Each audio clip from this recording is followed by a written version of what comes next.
In today's video, let me show you how to fix Lyft login code not received.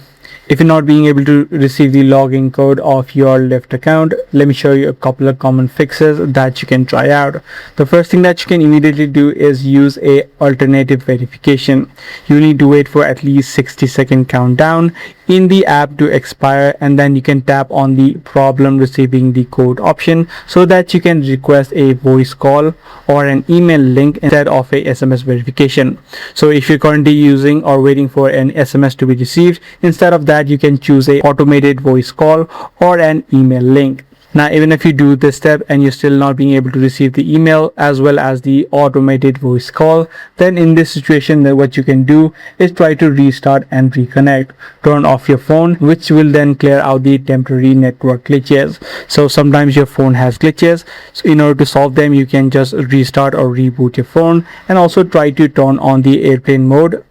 Wait for 5 seconds and then turn it off again. This will ensure that any sort of network glitches will also be cleared out. Now, in most cases, what happens is this is just a temporary glitch, so you just need to wait out a couple of minutes before you try to receive the code again. And once you do that, you should be able to receive the code for your login verification. If this kind of video did help you out, be sure to subscribe. I'm going to see you in the next video.